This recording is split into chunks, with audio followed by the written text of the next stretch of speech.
Why do you have to be so against Islam? Before I begin, I want to make a distinction between the religion of Islam and the people who follow it.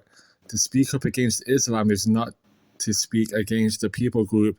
It is not racist to criticize a religion any more than it is for Muslims to criticize Christianity or Hinduism. It is not the buzzword Islamophobia any more than it is to call someone a Christopher for talking bad about Christianity. Not all Muslims are bad, but when Islam is practiced to its fullest, it leads to permissible marriage with minors, the unaliving of apostates, forced tax on unbelievers, to name a few. Muhammad, being in his 50s, married Aisha when she was 6 and consummated his marriage with her when she was 9.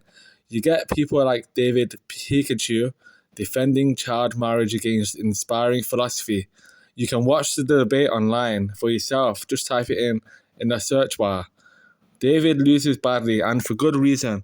It is absolutely immoral. He even said Islam allows for intercourse with minors who go through precocious puberty, precocious being shown signs of maturity at an earlier age than even Aisha. Muhammad Hijab, in one of his Speaker's Corners clips, said the Quran doesn't technically give an age for marriage. Imagine if Muhammad never married Aisha and instead said it's better for her to wait till she gets older. Then in a Muslim-dominant world, we would have less child marriages. But what do you know? The greatest example to mankind just had to do it, didn't he? He had more than 4 wives, and one of his harem had to be a minor. Oh, she was mature for her age, a 9-year-old woman. Is that why she was still playing with dolls before Muhammad called her in? Oh, her parents consented and was keeping an eye on Aisha. If they did that, then the marriage would not have been consummated at 9. As Christians, we are against child marriage. It's wrong. I know Rebecca was not 3 years old when she got married. There is no age given in the Old Testament. Neither was Mary 12. You have to rely on later sources. Even then, she conceived through a virgin birth. In other words, no man touched her. I'll make videos on the dates of Mary and Rebecca soon. Ali Dawah said he is proud of the fact that Muslims who leave Islam should be unalived, especially if they tell others to do the same. He recently had a discussion with an ex-Muslim turned Christian at Speaker's Corner in London. Ali said if the ex-Muslim was in a Muslim country, then he would be unalived. So make no mistake, it isn't just that Ali said it, therefore it must be true. No, it is taught in Sahih al-Bukhari too, the earliest hadith. With that being said, it means there is a lack of freedom of thought. How can you exchange different worldviews when you fear for your life? Imagine how it would feel having to look over your shoulder each day, knowing it could be your last, or because you no longer believe Muhammad is a prophet, or because you openly said you don't think he is one. Sounds almost like Muslims incidentally worship their beloved prophet. If Sharia law becomes an actuality in the West, let's say 40 years from now, then non-Muslims will have to pay a jizya tax if Sharia law becomes the law of the land. Jizya tax is a form of protection money. However, it is used as a means of making non-Muslims feel like second-class citizens or humiliated. Yes, Muslims have to pay a sort of tax to give to charity, but here's the difference. Jizya is forced on people who do not follow the religion of peace as a means of subjugation. What if we don't want to pay it? Will we be killed too? Christians under Sharia law do not get equal treatment. For example, a Muslim man can marry a Christian woman. A Christian man cannot marry a non-Christian woman. Christians that live in countries like Nigeria that are Muslim dominated face very high levels of murder and persecution. I remember the story of a Christian woman called Deborah Emmanuel from Sokoto in northwest Nigeria. She only thanked Christ for her success at passing a student exam. Muslims asked her to apologize. She refused. A Muslim mob managed to stone her to death and set her body on fire.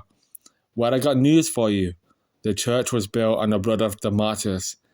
We will not give in, and we too want to see you, our persecutors, saved before the coming judgment. Regardless of those reasons mentioned as to why Islam must be opposed, the other reasons are more personal towards one's own salvation. That being, there are no prophecies of Muhammad that are in the Old and New Testaments. The Quran denies the crucifixion of Christ, despite coming 600 years after the event, or it was made to appear that Jesus was crucified, as it says in Surah 4:157, creating the fastest growing false religion in the world. If you have the wrong God, you have the wrong salvation, which is no salvation at all. Why believe something that gets a well-known historical fact wrong? Also, the concept of God is different in Islam and Christianity.